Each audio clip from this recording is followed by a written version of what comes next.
তোমরা দেখতে পাচ্ছ এই মুহূর্তে আমরা কিন্তু আছি West Bengal panchayat recruitment management সিস্টেমের অফিসিয়াল ওয়েবসাইটে। তো তোমাদের আজকে পঞ্চায়েত রিক্রুটমেন্ট নিয়ে কিছু গুরুত্বপূর্ণ তথ্য শেয়ার করব। তার আগে আমি বলবো, এক্সট্রা ইনফরমেশন নামে কিন্তু একটা চ্যানেল কিন্তু লাগাতার আমাদের এই চ্যানেলের ভিডিওগুলোকে কিন্তু ডাউনলোড করে পুরোপুরি তাদের চ্যানেলে কিন্তু ছাড়ছে। এর ফলে কিন্তু একটা বিভ্রান্তিকর পরিবেশ সৃষ্টি হচ্ছে। একই ভিডিও এখানে একবার বা ওই ভিডিওটাই আবার অন্য একটা জায়গায় ছাড়া হচ্ছে, বিভ্রান্তিকর পরিবেশের মতো দেখা দিচ্ছে। ঠিক আছে, তো আমি বলবো তোমরা কিন্তু এই চ্যানেলের ভিডিও এই চ্যানেল ব্যতীত অন্য কোনো চ্যানেলে দেখলে সেটা মনে করবে সেটা ফেক চ্যানেল, সেটার সাথে আমাদের কোনো সম্পর্ক নেই। ঠিক আছে, যে ব্যক্তি বা যে দাদা বা ভাই যেই হোক না কেন সে এই কাজটা করছে, আমরা কিন্তু বারবার কিন্তু রিকোয়েস্ট করছি, তারপরেও সে কিন্তু মানতে চাচ্ছে না। এটা কিন্তু এখন তোমরাই কিন্তু ব্যবস্থা করবে। ঠিক আছে, তোমরা কিন্তু অবশ্যই আমরা আর কিছুটা সময় দিচ্ছি সেই ব্যক্তিটাকে, যেহেতু জানি না। ঠিক আছে, তো সময় দিচ্ছি আরও আমরা 12 থেকে 24 ঘন্টার মতো সময় দিচ্ছি। যদি তারপরেও ভিডিওগুলো ডিলিট না করে আমরা কিন্তু তোমাদের হাতে সেগুলো ছেড়ে দেবো। তোমরা কিন্তু অবশ্যই কিন্তু একটু চ্যানেলটা ভিজিট করে কিন্তু কমেন্টে সবাই রিকোয়েস্ট করবে। ঠিক আছে, আমি চাই না কারো চ্যানেলের ক্ষতি করতে, চাইলে আমি কপিরাইট স্ট্রাইক দিতে পারি, আর অনেক কিছু দিতে পারি, কিন্তু আমি এটা কখনোই চাই না, কারণ প্রত্যেকেই পরিশ্রম করে। কিন্তু তোমরাই একটু রিকোয়েস্ট করবে যাতে সেই ভিডিওগুলো ছড়িয়ে নেয়। ঠিক আছে, তো আজকে আমরা যেটা আলোচনা করব তোমাদের পঞ্চায়েত রিক্রুটমেন্ট নিয়ে। তো অবশ্যই তোমাদের সবার আগে বলবো, যারা এখনও তোমরা রেজিস্ট্রেশনটা করোনি তোমরা কিন্তু করবে। এখানে কিন্তু অফিসিয়াল ওয়েবসাইটে কিন্তু বিশেষ একটা নির্দেশিকা দেওয়াই আছে, দেখতেই পাচ্ছ। বর্তমানে এই পোর্টালে শুধুমাত্র রেজিস্ট্রেশন ও প্রোফাইল সম্পন্ন করার প্রক্রিয়া চলছে। তোমরা যারা এখনও করোনি এটা কিন্তু করে নেবে, এবং আগামী দিনে যখন ডিস্ট্রিক্ট লেভেল সিলেকশন কমিটি ডিএলএসসি তাদের নিজ নিজ প্রক্রিয়ার নিজ নিজ শূন্য পদের বিজ্ঞাপনের মাধ্যমে ঘোষণা করবে, তখন কিন্তু নিজ নিজ শূন্যপদ যখন বিজ্ঞাপনের মাধ্যমে ঘোষণা করবে তখন কিন্তু আবেদন প্রক্রিয়া শুরু হবে, খুব দ্রুত শুরু হবে। কবে শুরু হতে পারে সেটাও আমরা জানিয়ে দেবো আজকে। নিয়মিত আপডেট পাওয়ার জন্য বিভিন্ন ইউটিউবে নয়, তোমরা কিন্তু এই পোর্টালে কিন্তু একটু নজর দেবে। ঠিক আছে, ইউটিউবে সবসময় কিন্তু সমস্ত আপডেট দেওয়া হয় না, এই পোর্টালে কিন্তু তোমরা কিন্তু একটু কিন্তু কী বলবো নজর দেবে। তোমাদের এখানে বাংলাতে লেখা রয়েছে, বাংলা বুঝতে পারলে তোমরা কিন্তু ইংলিশটা দেখে নেবে। আশা করি প্রত্যেকেই বাংলা বুঝে, আমাদের মাতৃভাষা বাংলা, আমাদের মানে কি বলবো একটা আবেগের ভাষা বাংলা। বাংলায় যদি না বুঝি ভাই কিসের বাঙালি, তাই না? তো বুঝতে পারলে এটাই তোমাদের কিন্তু একটা বিশেষ নির্দেশিকা দেওয়াই আছে। তো আজকে আমাদের যেটা তোমাদের এখানে আলোচনাটা থাকছে সেটা কিন্তু আমরা একটু আলোচনাটা করে নেব। দেখতে পাচ্ছ যে আমরা পঞ্চায়েত রিক্রুটমেন্টের অফিসিয়াল ওয়েবসাইটে আছি। তোমাদের এখন অনেকের মনে কোশ্চেন যে পঞ্চায়েতের তো প্রায় আমাদের তো 2024 শেষের দিকে, আজকে হচ্ছে ডিসেম্বরের 2 তারিখ। ঠিক আছে, 2রা ডিসেম্বর আজকে।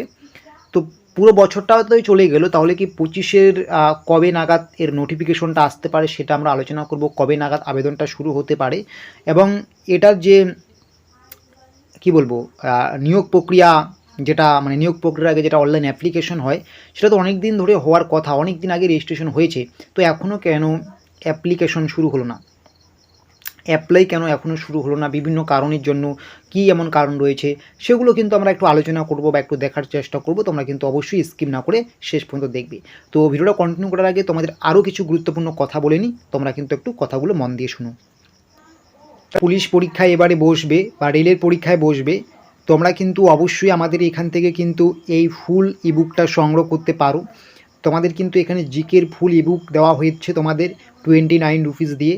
তোমরা কিন্তু যে কোনো পরীক্ষাতে বসলেই তোমরা কিন্তু এই পিডিএফটা বা ফুল ইবুকটা সংগ্রহ করতে পারো। এটা কিন্তু এক লাইনেই তোমাদের কিন্তু এই ইবুক বা পিডিএফ। এখানে তোমাদের কিন্তু এক্সট্রা তোমাদের কিন্তু 1 বছরের কিন্তু 1 ইয়ারের কিন্তু কারেন্ট অ্যাফেয়ার্স থাকছে। তোমাদের প্রাইস রাখা হয়েছে 29 রুপিস। যদি স্বপ্ন থাকে পুলিশ, এটাই শেষ সুযোগ। এটা নেওয়ার জন্য তোমরা কিন্তু ভিডিওর ডেসক্রিপশন বক্সটা কিন্তু একটু চেক করবে, সেখানে আমাদের নম্বর দেওয়া আছে। আশা করি কথাগুলো বুঝতে পারলে। তো তোমাদের পঞ্চায়েত রিক্রুটমেন্টের যে বিশেষ করে অনলাইন অ্যাপ্লিকেশনের যে লেট হচ্ছে, এটার কিন্তু পিছনে কিন্তু ওবিসি একটা কিন্তু বড় কারণ হয়ে দাঁড়িয়েছে। তোমরা যেন রাজ্যের সবথেকে বড় পরীক্ষা ডাব্লিউবিসিএস, এই ডাব্লিউবিসিএসের 2024-এর কিন্তু এখনও পর্যন্ত ফুল নোটিফিকেশন আসলো না। কেন আসেনি? একটাই সমস্যা, ওবিসি কেস না মিটলে তোমাদের কিন্তু নোটিফিকেশন আসবে না, আগে থেকেই কিন্তু গভর্নমেন্ট বলে দিয়েছে বা রিক্রুটমেন্ট বোর্ডগুলো কিন্তু বলে দিয়েছে। ঠিক আছে, তো ডাব্লিউবিসিএসেরই নোটিফিকেশন আসলো না, তাহলে পঞ্চায়েতের কী করে আসবে? এবং অন্যদিকে যেগুলো অলরেডি অ্যাপ্লিকেশন হয়ে গেছে সেগুলো পরীক্ষাগুলো হচ্ছে না, যেমন পুলিশের পরীক্ষাগুলো পেন্ডিং রয়েছে। কেন হচ্ছে না? কারণ দেখা গেল এবার পঞ্চায়েত রিক্রুটমেন্ট বোর্ডের পক্ষ থেকে আবেদন প্রক্রিয়া শুরু করে দিল, শূন্যপদ বের করে দিয়ে আবেদন প্রক্রিয়া শুরু করে দিল। ঠিক আছে, আবেদন হলো, অনেকেই কিন্তু যারা ওবিসি ক্যাটাগরি আছে ওবিসি দিয়ে আবেদন করলো, ঠিক আছে। আবেদন হয়ে যাওয়ার পরে যখন পরীক্ষা হলো তখন দেখা গেলো ওই ওবিসি কেসটা যেটা চলছে এখন হাইকোর্টে, মানে সুপ্রিম কোর্টে যেটা চলছে এখন, রাজ্য সরকার হেরে গেলো, তখন কিন্তু ওবিসিগুলো বাতিল হয়ে গেলো। তখন যাদের ওবিসি বাতিল হয়ে যাবে তাদের তো তখন ওবিসি কোটা থেকে সরাতে হবে, তারা কিন্তু তখন সেটা মানবে না, তারা কিন্তু অবশ্যই আরও আন্দোলন করবে। এর ফলে একটা কিন্তু বিভ্রান্তিকর পরিবেশ সৃষ্টি হবে। সহজ বাংলা ভাষায় বলতে গেলে রিক্রুটমেন্টের আগে একটু ঝামেলা হলেও সেটা মেনে নেওয়া যায়, কিন্তু রিক্রুটমেন্টটা একদম প্রসেসিংয়ে থাকলে সেখানে ঝামেলা হলে কিন্তু বড় একটা বিরক্তিকর ব্যাপার, যেটা তোমরা ফুড এসআইয়ের ক্ষেত্রে দেখেছো, ঠিক আছে, যেটা তোমরা ফুড এসআইয়ের ক্ষেত্রে দেখেছো। তো এগুলোই কিন্তু ব্যাপার রয়েছে, এই সমস্ত কারণে তোমাদের কিন্তু নোটিফিকেশন আসতে কিন্তু এতটা দেরি হচ্ছে, এটাই কিন্তু সব থেকে বড় কারণ বোঝা যাচ্ছে। বিভিন্ন জায়গা থেকে তোমরা খবর পাবে বা শুনবে যে রিক্রুটমেন্টটাই হবে না, এটা শুধু লোক দেখানো, এরকম না। যখন রেজিস্ট্রেশন শুরু হয়েছে তোমাদের কিন্তু রিক্রুটমেন্ট হবে, ঠিক আছে। ওয়েবসাইটে কিন্তু এখনও কিন্তু বেশ কিছু আপডেট আসতেই চলছে, ঠিক আছে। তো রিক্রুটমেন্ট তোমাদের কিন্তু হবে। তো এখন তোমাদের মনে কোশ্চেন আছে যে নোটিফিকেশনটা কবে পাবো অনলাইন অ্যাপ্লিকেশন করার। দেখো 2025 সালেই তোমাদের কিন্তু নোটিফিকেশন আসবে, কারণ 26-এ কিন্তু বিধানসভা ভোট আছে, প্রত্যেকে জানো। 25-এর কবে আসবে তোমাদের? 25-এর কিন্তু একদম জানুয়ারিতে আসবে এরকম কিন্তু না, তোমরা কিন্তু 25-এর কিন্তু ফেব্রুয়ারি মাসের শেষ থেকে ফেব্রুয়ারি টু এপ্রিল পর্যন্ত আমাদের অপেক্ষা করতে হবে। কখনই নির্দিষ্ট ডেট বলা যাবে না যে মার্চের এই তারিখে ওই তারিখে আসবে, সেটা বলা যাবে না। কেন বলা যাবে না? কারণ এখনও কিন্তু পঞ্চায়েত ডিপার্টমেন্টের পক্ষ থেকে সেরকম কিন্তু কোনো নোটিফিকেশন জারি করা হয়নি। এরকম নোটিফিকেশন আসলে আমরা কিন্তু জানিয়ে দেবো, ঠিক আছে। তবে আমি বলবো তোমাদের কিন্তু এই সময়ের মধ্যেই প্রবল থেকে প্রবল তোমাদের কিন্তু নোটিফিকেশন কিন্তু বা অনলাইন অ্যাপ্লিকেশনে যে ফুল নোটিফিকেশন আসার কিন্তু সম্ভাবনা আছে, মানে তোমাদের সেটা ফেব্রুয়ারি মাস থেকে এপ্রিল মাসের মধ্যেই কিন্তু চলে আসবে, এটা কিন্তু আশা করা যায়। এটাই কিন্তু আপডেট রয়েছে। এবং তোমাদের যে দেরি হচ্ছে তার পিছনে কিন্তু ওবিসি কেসটা কিন্তু একটা বড় বাধা হয়ে দাঁড়িয়েছে, এটা নতুন করে বলার কিছুই নেই।